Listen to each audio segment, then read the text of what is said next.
Salut les amis, salut YouTube.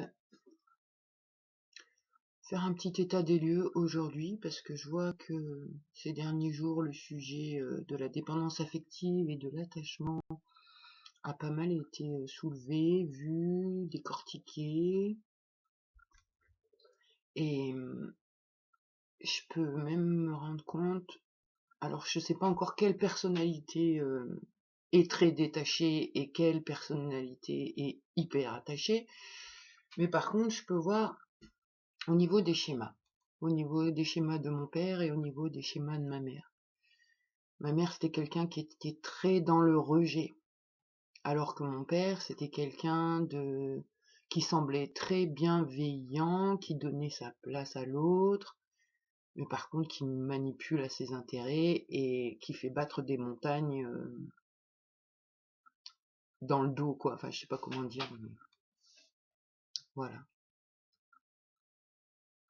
Et je vois, par exemple, un schéma à mon père, comme avec le copain de mon voisin, c'est pas du tout le même attachement et le même, je sais pas comment le dire, hein. C'est pas le même schéma qu'avec la mère, ça c'est clair, voilà, c'est ça que je veux dire. C'est que il y a un attachement et un besoin de garder la relation bienveillante. C'est-à-dire que la personne en face va donner de la bienveillance, même si c'est de la manipulation. Nous, on va pas voir que c'est de la manipulation et on va vouloir garder que la bienveillance et donc trouver 1 milliard d'excuses à l'autre pour justifier cet attachement. Et en même temps, un attachement qui est vital parce que dans l'enfance, c'était vital que le père nous protège. Donc quand je me confronte à un schéma de mon père, donc ça peut être une femme, hein, c'est pas le problème, mais donc un personnage qui va ressembler à mon père, ça crée l'attachement et l'amour est plus fort que tout, donc on s'attache jusqu'au bout et on se sacrifie et on donne tout ce qu'on peut, même ce qu'on veut pas,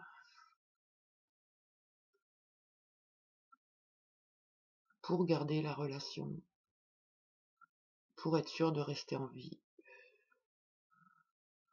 Et par contre, donc le lien à la mère, qui était toujours en train de gueuler dans le rejet, il y a le détachement automatique. Donc toutes les personnes qui vont ressembler à ma mère, ça va trancher direct. Et,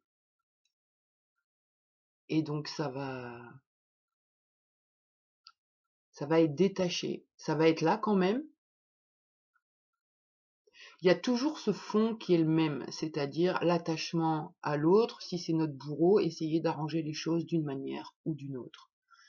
Petite, on n'avait pas le choix que de rester dans ce contexte et il a fallu faire avec, qu'on compose avec nos bourreaux. Et donc les stratégies mises en place, eh ben c'est la soumission et essayer la manipulation aussi en fait. La manipulation avec les mots et essayer de comprendre l'autre et essayer de dire au bourreau arrête de me faire mal s'il te plaît. Et l'autre il a juste à dire oui et nous on le croit. Et je vois que même, je rajoute un autre schéma, parce qu'il y a mon père, ma mère, et il y a Anouk. Et Anouk, c'était ça aussi. Des fois, c'était ma meilleure amie, et puis des fois, elle me faisait des sales plans. Et puis après, on essayait de se défâcher, enfin de se reparler, et de mettre les choses à plat, et de repartir sur des bonnes bases.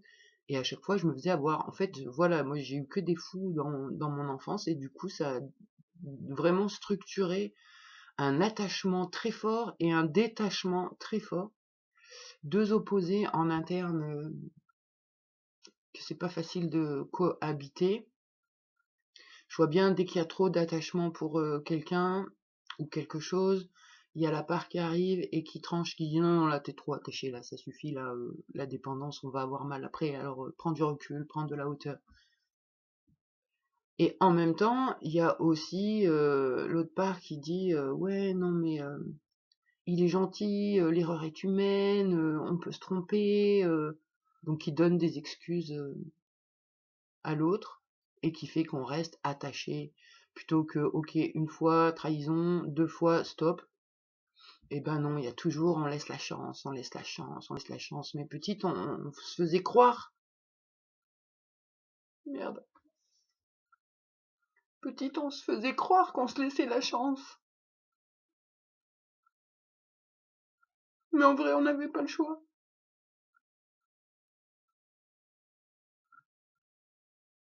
Et c'était dur de savoir si on pouvait aimer ou pas aimer, et à qui on pouvait aimer surtout.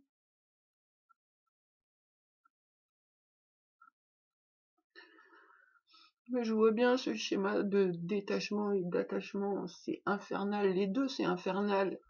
Les deux, c'est pas juste d'être trop attaché ou complètement détaché. En fait, on devrait juste être connecté et lié.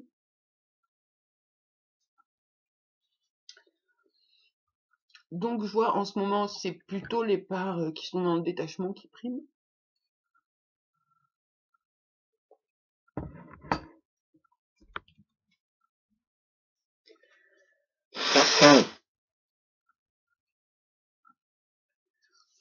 Se détacher d'un monde fou, en fait, de la même manière qu'on se détachait de comportements fous dans l'enfance. Et là, c'est vraiment des prises de conscience qui font pas du bien, enfin, pas du bien, qui sont chiantes à ressentir, mais dans l'absolu, plus je vois les schémas et mieux je les reconnaîtrai et moins les stratégies de défense s'enclencheront. Et pareil, je réfléchissais à l'amour de soi. J'essaye de faire beaucoup de choses pour l'amour de moi, pour l'estime de moi, même des choses que ça me fait chier de le faire, quoi. Mais par exemple, faire le yoga, des fois, ça me fait trop chier de le faire, mais par amour pour mon corps, pour le fait qu'il me permet de vivre et de faire des trucs, eh ben je le fais. Je fais plein de choses. J'essaye de faire plein de choses. Mais je me suis rendu compte d'un truc, c'est que, en fait, la façon dont on... Merde, comment dire? La façon dont on a reçu l'amour enfant, ça va être la même façon qu'on va se donner l'amour, en fait. Et moi, l'amour, c'était de la destruction. Mon père m'aimait beaucoup, me mettait sur un piédestal et en même temps, il me faisait les pires horreurs physiques et me faisait me disputer avec ma mère.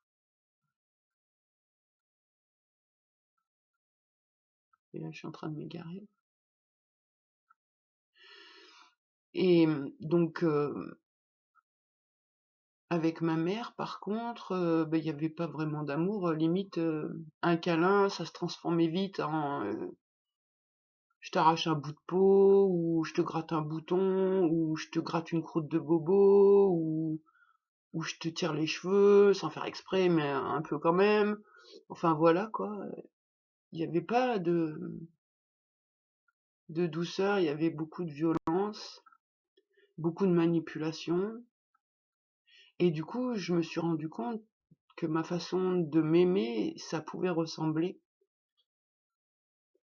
C'est-à-dire que d'un côté, je vais essayer de faire tout pour l'amour de moi, et d'un autre côté, il y a des trucs qui mettent des bâtons dans les roues, fumer des clopes, ça va pas avec ce que j'ai envie. Et je me dis, il y a toujours un schéma qui massacre l'amour de moi, quoi. Je sais pas comment le verbaliser mieux que ça. Mais déjà, ne serait-ce que les introjects dans mon esprit qui vont me resservir les phrases toutes faites de l'enfance, je suis nulle, t'y arriveras jamais, ma pauvre fille, t'es maladroite. Donc c'est dur de travailler l'amour de soi en ayant les introjects qui font la misère dans l'esprit. Et c'est quoi s'aimer en fait? C'est quoi s'aimer? C'est être bienveillant avec soi, porter de la douceur, du réconfort, prendre soin de la santé physique et psychologique, faire une petite boîte en sucre tout en coton où on se range dedans et tout va bien. J'en sais rien, mais en tout cas voilà, ça me prend bien la tête ces histoires de dépendance affective, de d'attachement, de détachement, et pas que d'ailleurs, il y a bien d'autres choses qui me font vraiment chier et qui viennent toucher l'attachement et le détachement, c'est les comportements humains en fait. Alors les comportements humains de ceux qui ont du pouvoir, alors ça ouais, ça me rend dingue. Bref, j'avance dans mes réflexions, je crois. Je prends aussi de la hauteur et du détachement, mais je sais pas si c'est un bon détachement. Mais j'arrive quand même à goûter des moments vraiment bien avec moi-même, toute seule, dans ma bulle, quand j'oublie que les autres humains font de la merde, à courir après le fric et à faire vraiment n'importe quoi avec la planète, les animaux et les autres humains. Quand je m'enferme dans ma bulle et que je vois pas ça, ça va vraiment bien et je suis tellement heureuse d'être en vie et de pouvoir goûter la sensation d'être là et de pouvoir inventer des choses à faire et avoir la chance de pouvoir expérimenter ces choses-là. Et même un coloriage, ça peut sembler débile, mais non, c'est pas débile en vrai. Je fais de mal à personne tant que je fais mon coloriage. Et encore que des fois je me dis, à acheter des feutres, c'est de la matière jetable, enfin, c'est du polluant, quoi, c'est pas rechargeable, rien du tout. Donc c'est pas ouf pour la planète. Mais en même temps, tant que je suis dans ma bulle, chez moi, à faire mes petites idées, franchement, je me sens bien et je suis heureuse d'être en vie. Dès que je vais sur l'extérieur et que je vois le monde et ce que les humains en ont fait, j'ai envie de crever. Donc là, réellement, on a bien vu le détachement, l'attachement, nanani, nanana, tout ça. Je sais pas combien de temps il me reste à vivre. Bientôt, peut-être, je vais avoir le diagnostic du SED, du syndrome des leurs dans l'os. Ça fait déjà plus de 15 ans que ça me massacre le corps, et là, je suis en pleine crise. Et c'est vrai que je sais pas mon espérance de vie, mais ce qu'il y a de sûr, c'est que même s'il me restait que 6 mois ou un an, j'en sais rien, je m'en fous. Je veux plus être confronté à ce que j'ai pas envie de voir. J'ai pas envie d'être confronté à des comportements pourris, j'ai pas envie de voir ces humains-là. Je préfère vivre dans ma bulle, en fait, en accord avec moi, en accord avec mes actes. Et aussi, il y a des actes que je suis pas en accord, mais j'essaye de les faire évoluer. Donc c'est ça, mon objectif de vie, avec ou sans les autres. J'en ai rien à faire. Ça va être d'aller à mes objectifs. Et mes objectifs, c'est l'amour de moi-même. Qu'est-ce que j'estime être bon pour moi? Et donc, qu'est-ce que je mets en place et qu'est-ce que je fais? Et donc là, c'est vraiment ça, c'est prendre soin du corps, faire attention à l'alimentation, faire le sport, la respiration, travailler le système nerveux, et puis s'amuser. Parce que la vie, c'est fait pour ça, en fait. C'est pas fait pour galérer à gagner du fric. Non. Donc, voilà, je pense que je vais assumer ma bulle parce que jusque-là, bah, déjà, il a fallu du temps pour que je prenne conscience que j'étais dans une bulle, depuis toujours, hein. Donc, du coup, c'est dur de prendre conscience quand on a toujours vécu ça. Et puis, finalement, ben, me dire que cette bulle, j'y suis bien dedans et que j'ai rien vu de mieux ailleurs.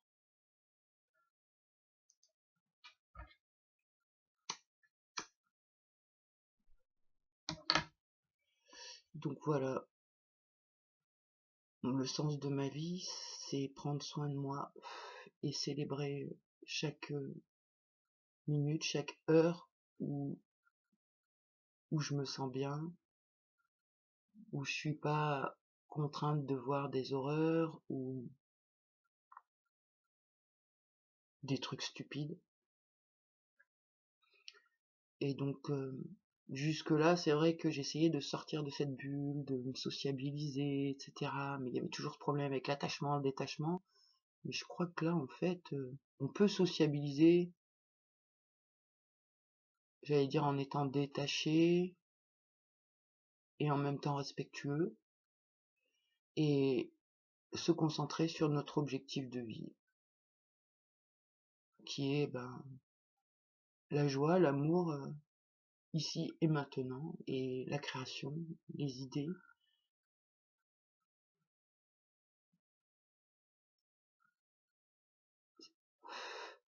Donc c'est ça, ouais, plutôt que d'essayer d'ouvrir notre bulle et de sortir sur l'extérieur, on va refermer notre bulle, la mettre encore plus confortable,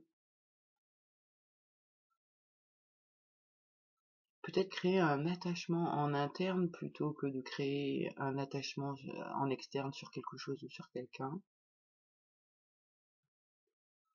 et être sa meilleure amie, ses meilleurs amis.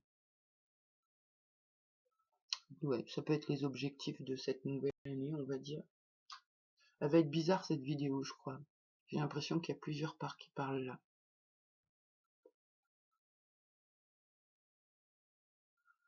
En tout cas, quand je vois ce que je vois à l'extérieur et quand je vois mon intérieur et toutes mes parts, et même les pires, hein, ben franchement, si tous les humains étaient comme moi, et ça pourrait sembler prétentieux, on vivrait sur une belle planète, il se passerait des belles choses. Donc, rien que pour ça, je m'aime pour mes valeurs. Et je m'accroche à ces valeurs qui font ce que je suis. Et voilà pour la vidéo bizarre du jour. Donc, nous allons faire du coloriage aujourd'hui. Je sais pas ce qui va être fait, mais j'ai une petite qui a eu une idée là. Donc, je sais pas sur ce que je vais montrer, mais sur ce genre de dessin là, elle veut faire en noir dessus, là, comme ça, au milieu. Ah fuck. Bon, alors je sais pas c'est quoi le message, hein, si c'est fuck le système, fuck la société, j'en sais rien. Mais voilà, je sais pas si c'est ce qu'on va faire aujourd'hui non plus, mais c'est des idées qui tournent et on se dit ouais tiens ça pourrait nous faire plaisir de faire ça. Donc voilà. Bon allez j'arrête parce que là ça va faire bientôt 20 minutes et je me rappelle même pas ce que j'ai raconté en début de vidéo.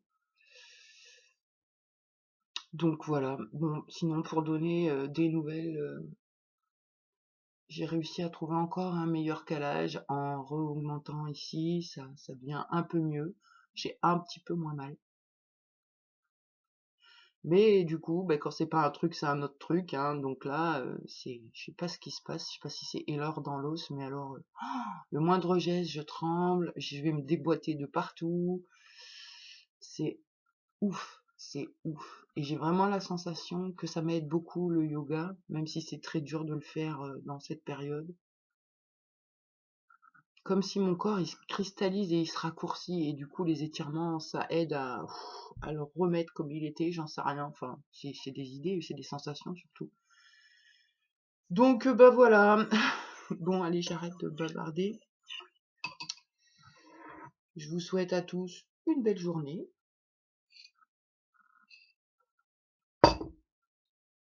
Et si vous avez des idées, des avis sur l'attachement, le détachement, l'indépendance affective, l'amour de soi et le système dans lequel on vit, lâchez-vous, faites-vous plaisir.